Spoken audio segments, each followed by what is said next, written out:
Good evening, dear children. Tonight, I am going to share with you a story from a faraway land, a tale of wisdom and humor. This story comes from Hans Christian Andersen, a man who could weave dreams with his magical words. Our story centers around a once proud false caller, embarking on a series of wonderful adventures. In this tale, we will explore the world of the false caller and see how it seeks new meaning amongst the remnants of the old times. Close your eyes and let us drift into the land of dreams, following the rhythm of our story.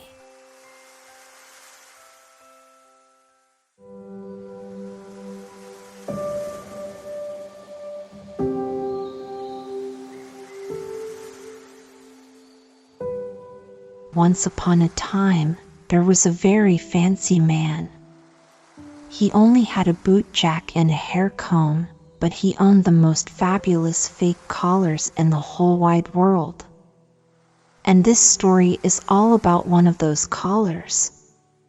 This collar was so old, it started to think about getting married. One day, it was being washed together with a garter.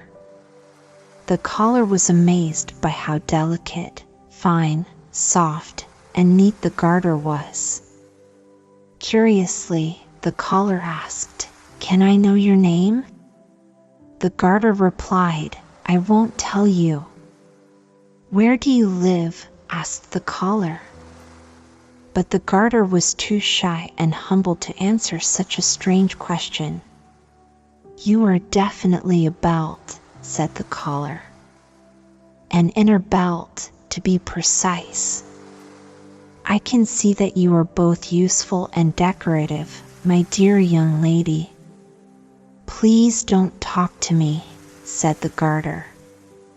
"I don't think I have given you any reason to." "Oh, but when someone is as beautiful as you," said the collar, "that's reason enough." "Please stay away from me," begged the garter. "You look so much like those men, don't you?" said the collar. "I am also a fine gentleman," replied the collar. "I have a bootjack and a hair comb." But that wasn't true because it was actually his master who owned those items. The collar just liked to boast. "Please don't come too close to me," said the garter. "I'm not accustomed to it."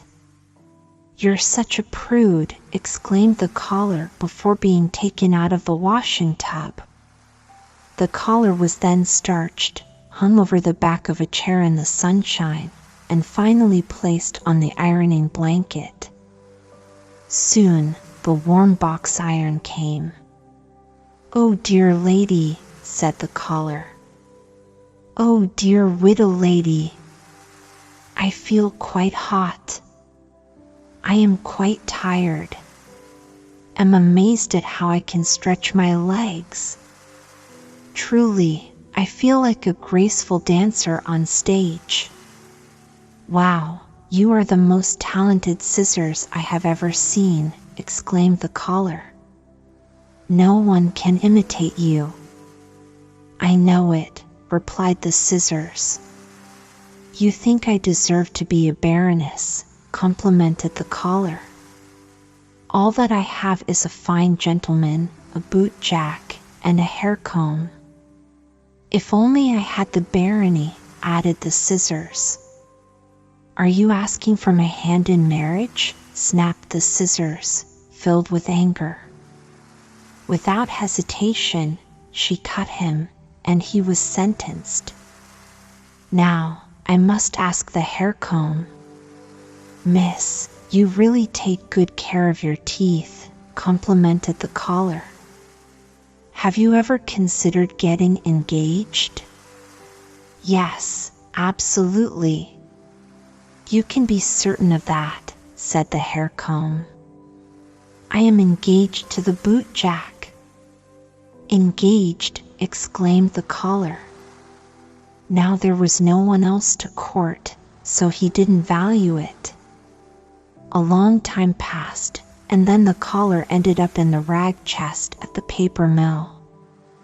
There was a large group of rags, the fine ones separated from the coarse ones, just as it should be. They all had a lot to say, but the collar talked the most because he loved to brag. "I have had so many girlfriends."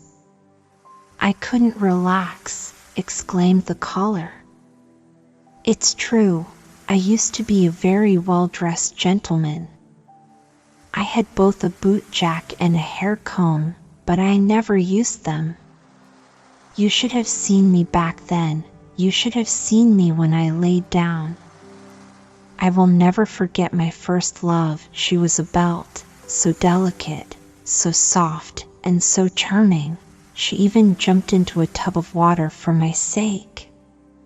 There was also a widow who became extremely hot, but I ignored her until she cooled down and turned black again. And there was also the first ballet dancer. She gave me the cut I now have." Went on in its time. The collar had a conceited past and loved to brag about all the things it had seen and done. Once, it even witnessed a fierce fight between a hair comb and a toothbrush. The toothbrush lost all its teeth due to the heartache caused by this battle. It's sad to see such things happen. But what really troubled the collar was the incident with the girdle that accidentally fell into the water tub. It had many regrets and wanted to start fresh. It wished to become like a clean sheet of white paper. And guess what? The collar's wish came true. All the rags magically transformed into white paper. But the collar itself became the very piece of white paper we are looking at now. And do you know why? Because the collar kept boasting so much about its past. So, as a reminder of its conceitedness, the story of its adventures was printed on this piece of paper. And that's how we have this story today. Once upon a time, there was a collar that experienced something quite extraordinary. Something that had never happened before. It is important for us to be cautious so that we don't make the same mistake. We can never be certain if we, too, might end up in the rag chest one day. We might get transformed into white paper and have our entire life story printed on it. Yes, even our deepest secrets. And then, we would have to go around telling it ourselves, just like this collar.